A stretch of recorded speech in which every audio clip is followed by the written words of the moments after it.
कि हमारा तन मन प्राण भगवान के उस आनंद सिंधु में डूब जाए। जब जाए के संसार के सबरे सुख भोग नीरस वेस्वाद लगवे लग जाएं।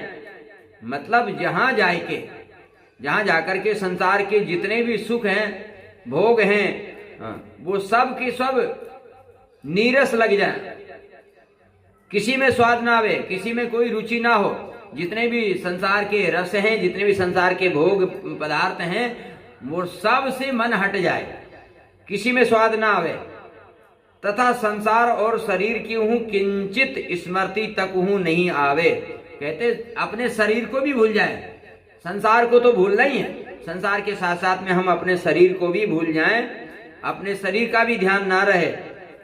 ऐसो भयो तो जानो कि भगवत दर्शन भयो। यदि ऐसा हुआ तो समझो भगवान का दर्शन हुआ।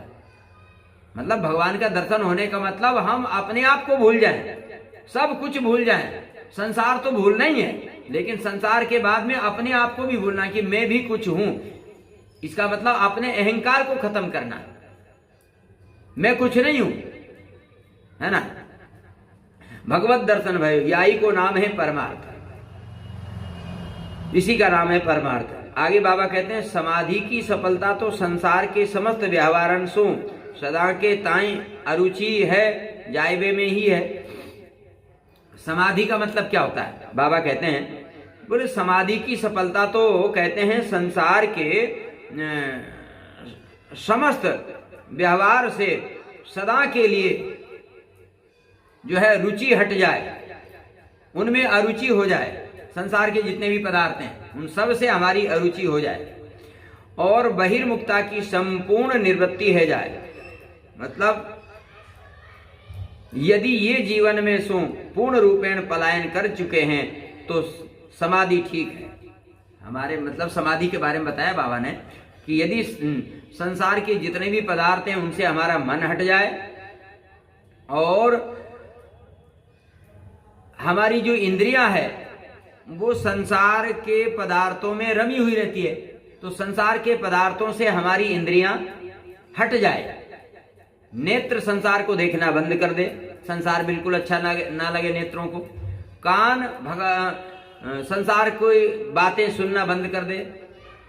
ये रसना संसार के स्वाद भोग पदार्थों का लेना बंद कर दे और केवल एक भगवान का प्रसाद ही लेने का मन हो तो इसको माना जाएगा समाधि।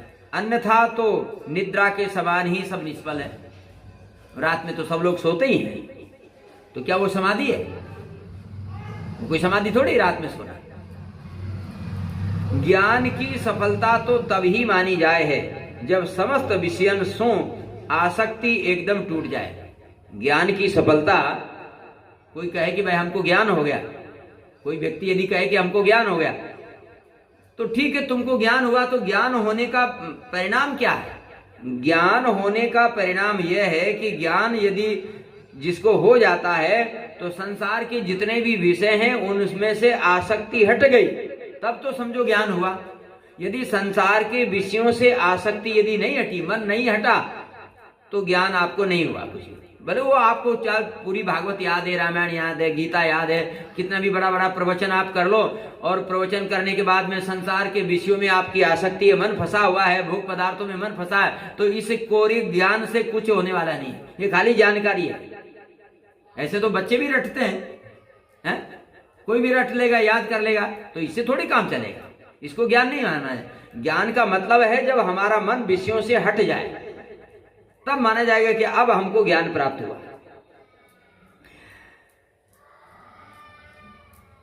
विषयन के आसक्ति रूप अहंकार अंधकार में जीव भटक तो ही रहे। इन विषयों की आसक्ति रूपी अंधकार में ये जीव हमेशा भटकता रहता है। जो समस्त विषयासक्ति को मिटाई दे वही है ज्ञान। मतलब चारों तरफ से अपने मन को जो हटा लेता है वही है ज्ञानी। ज्ञानी का मतलब क्या? ज्ञानी कौन? जिसने अपने मन को संसार से हटा करके भगवान में लगा दिया, वो है ज्ञानी।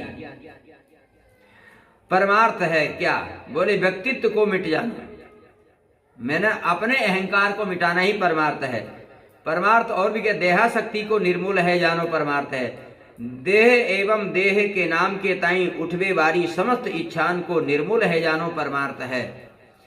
परमार्थ की प्राप्ति योग सो भक्ति सो और ज्ञान सो है सके है और होए है, परंतु ध्यान रखवे की बात है कि ये कि जो जा पथ को अधिकारी होए वाकू वही पथ अपनानो चाहिए। परमार्थ की प्राप्ति हो जाती है योग से भी, भक्ति से भी, ज्ञान से भी, लेकिन कहते हैं एक बात का ध्यान रखना पड़ता है। वो बात कौन सी है? कहते हैं जो जिस मार्ग में चल रहा है और जो जिस मार्ग का अधिकारी है ना। जैसे कोई ज्ञान मार्ग से चल रहा है, कोई भक्ति मार्ग से चल रहा है, कोई कर्म मार्ग से चल रहा है, तो जो जिस मार्ग का अधिकारी है उसको उसी मार्ग पर चलते रहना चाहिए अपने पूरी ईमानदारी से। जो स्वस्थ संयमी नियम निष्ठा होए वे योग सो मार्ग अपना सके हैं। देखो योग मार्ग पर कौन चल सकता है? तो बाबा कहते हैं जिसका शरीर स्वस्थ है और संयमी है, नियम मतलब अपनी इंद्रियों को बस में कर रखा है, और निष्ठा होए, वह व्यक्ति योग के मार्ग पर चल सकता है। जो तर्क कुतर्क रहित बुद्धि श्रद्धालु भावुक होए उनको ही भक्ति मार्ग अपनाना चाहिए। भक्ति मार्ग में वो चलता है कि जिसके अंदर तर्क नहीं है, कुतर्क नहीं है, हर किसी की बात का खंडन जो नहीं करता है, मतलब, और जो श्रद्धालु है और भावुक है, जो सरल है, सीधा साधा है, छल कपट से रहित है, ऐसा व्यक्ति भक्ति मार्ग पर चल सकता है। जिसके अंदर चालाकी है, चतुराई है, अपनी योग्यता का अभिमान है, वो भक्ति मार्ग पे नहीं चल पाएगा। जो अतिशय विरक्त तर्कशील बुद्धि सहज वासना विमुख स्वभाव कठोर हृदय होए वे ही ज्ञान मार्ग में सफलता प्राप्त कर पावे हैं। ज्ञान मार्ग में किसको सफलता मिलती है? तो बाबा कहते हैं जो अतिशय विरक्त हैं, अतिशय विरक्त है, कहीं पर भी कोई मन नहीं अटकता है, तर्कशील है और बुद्धि प्रदान है, और सहज वासना विमुख स्वभाव है, वासनाओं से वो विमुख है, और कठोर हृदय वाला है, वही व्यक्ति ज्ञान मार्ग में सफल होता है। सबन के ताई एक मार्ग है जो अति सरल हूं है और अति कठिन हूं है। बाबा कहते हैं सबके लिए एक ही मार्ग है जो सबसे सरल भी है और कठिन भी है। क्या है? बोले अति कठिन यह है कि कोई परमार्थ पूर्ण महापुरुष पानो होएगो। कहते हैं बाबा कि किसी महापुरुष को प्राप्त करना होगा, किसी संत की शरण ग्रहण करना पड़ेगा, और अति सरल यह है कि ऐसे महापुरुष में सच्ची आसक्ति करबेसों, उनकी श्री चरण कमलन में अपनो पूर्ण समर्पण करबेसों, सहज ही में काम बन जाएगो। बाबा कहते हैं कि जब कोई महापुरुष मिल जाए तो उस महापुरुष की सेवा हम ईमानदारी से करें, सच्चे समर्पण भाव से हम सेवा करें, सरल बन करके, और उनकी आज्ञा का पालन करते हुए हम साधन करें, नाम जप करें, पूजा पाठ करें, तो कहते हैं फिर अपना काम बन जाएगा। बाबा आगे कहते हैं भगवत प्राप्ति की सबसे बड़ी 3 बाधा है। भगवान को पाने में सबसे बड़ी 3 बाधा है। अब ये 3 बाधा कौन कौन सी है? ध्यान से सुने। भगवत प्राप्ति की सबसे बड़ी 3 बाधा है। ये 3 बाधा कौन कौन सी है? एक है अहंकार, ये सबसे बड़ा बाधक है। दूसरी है आसक्ति, और तीसरा है असंयम जीवन। मतलब अहंकार तो जानते ही हैं कि हर अहंकार किसी का भी हो सकता है।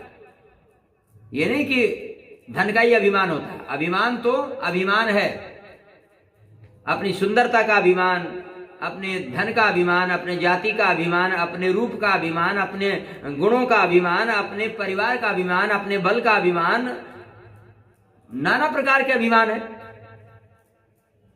तो ये सबसे बड़ा बाधक है अहंकार। और दूसरा है आसक्ति, संसार में आसक्ति। ये भी भजन में भगवत प्राप्ति में बाधक है। संसार में यदि आसक्ति होगी तो भगवान में आसक्ति हो नहीं सकती। और भगवान में आसक्ति नहीं है तो भगवत प्राप्ति नहीं हो सकती, क्योंकि अंतःमति सागति, अंत में आप जिसका चिंतन करोगे वही आपको गति मिलती है।